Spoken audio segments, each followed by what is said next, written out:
Welcome to Journey Through the Unknown, my memoirs, as read by me, myself, and I, Murray Langston.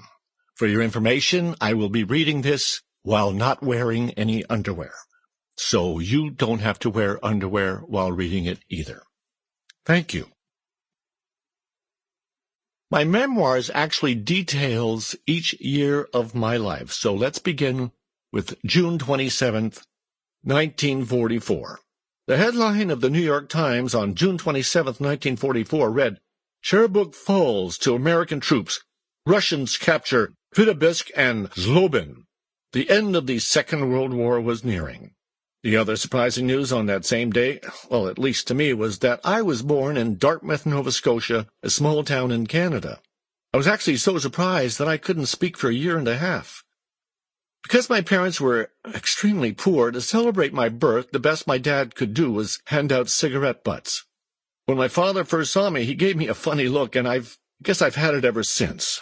My parents named me Murray, which I'm grateful for because to this day that's what everyone calls me.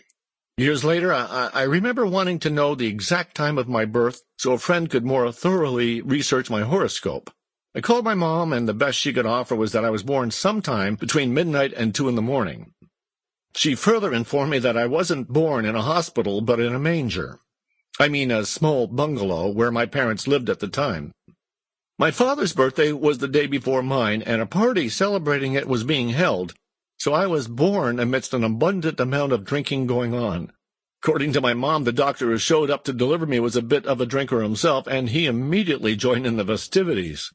He became inebriated to the point where he forgot to write down on the paperwork the exact time of my birth, so it was never recorded.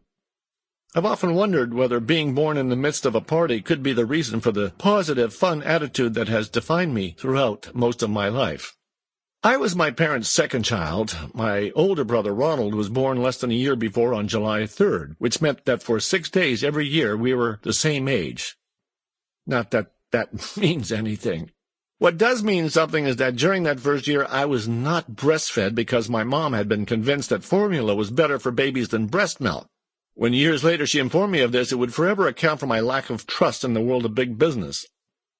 Like the foundation of a building, a child's foundation is also very important for its longevity, and powdered formula would be akin to using wood instead of concrete for support. I do, however, miss that first year of having my diapers changed, my private areas slathered with warm soap and water, and my butt washed and powdered. But I'm told if I hang in there long enough, nurses will be doing all... Sample complete. Ready to continue?